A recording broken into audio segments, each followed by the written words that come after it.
5 second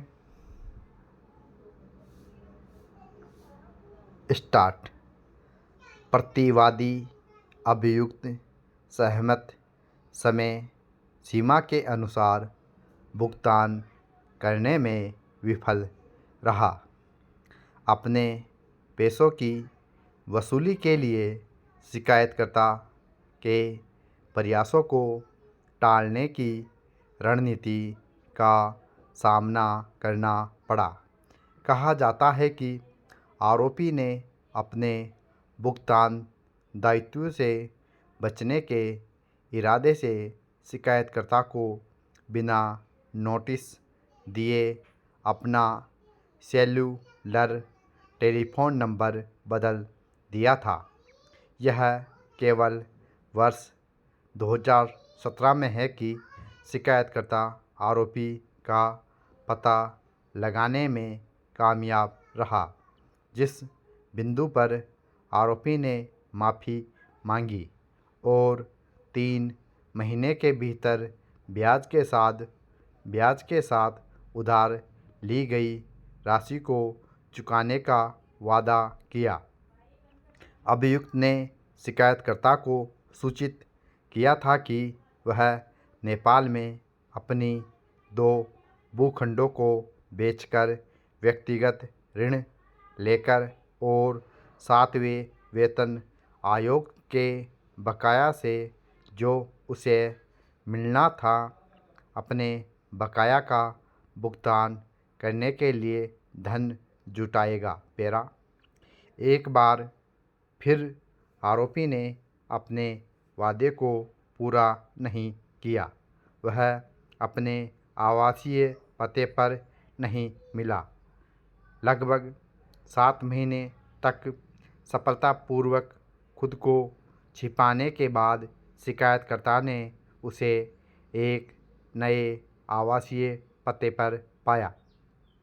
सीधे टकराव पर कहा जाता है कि आरोपी ने बकाया राशि के आंशिक पूर्ण भुगतान के लिए रुपये की राशि के लिए एक पोस्ट डेटेड चेक नंबर 163044 दिनांक 19/10/2017 जारी किया था।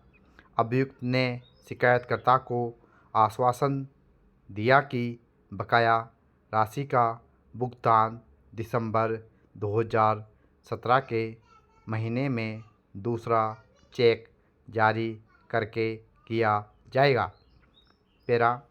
इसकी प्रस्तुति पर चेक को फंड्स स्पीसाइंट के समर्थन के साथ वापस कर दिया गया था।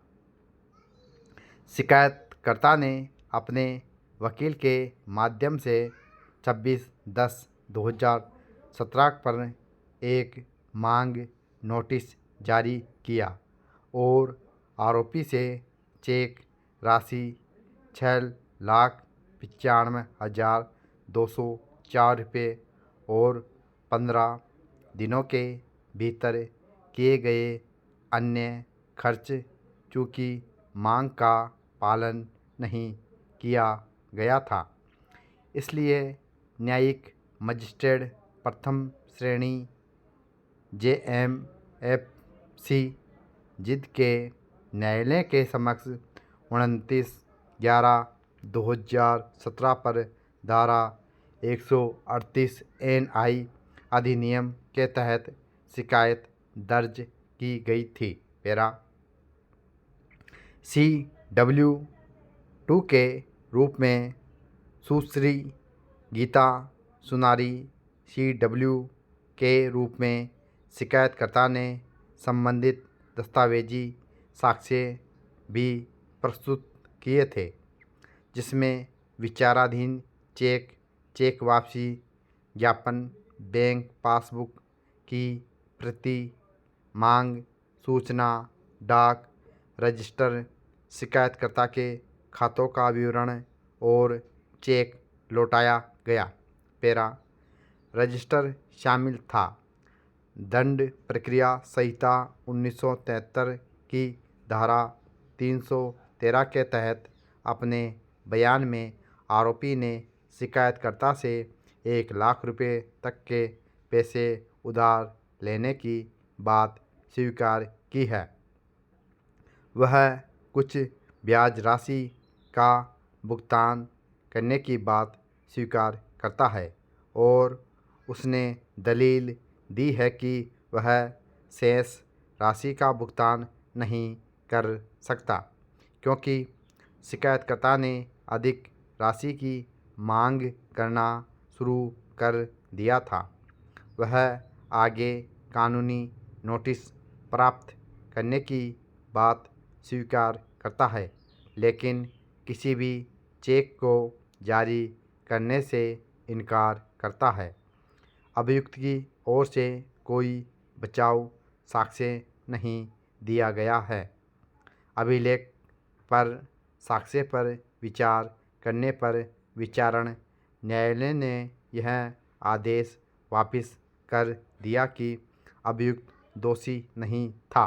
पैरा ट्रायल कोर्ट की पाया कि शिकायतकर्ता ने एएनआई अधिनियम की धारा 138 के तहत अनिवार्य तथ्यों को साबित करने के अपने प्रारंभिक दायित्व का निर्वहन किया था।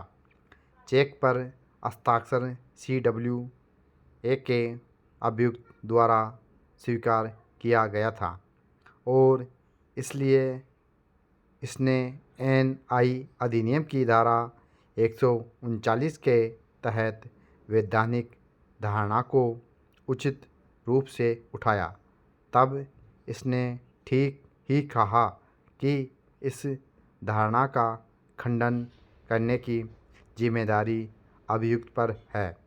कहा है कि एक संभावित बचाव को उठाकर जिम्मेदारी से मुक्त किया जाना था, जो कानूनी रूप से लागू करने योग्य ऋण के अस्तित्व के बारे में संदेह पैदा करेगा। Full stop.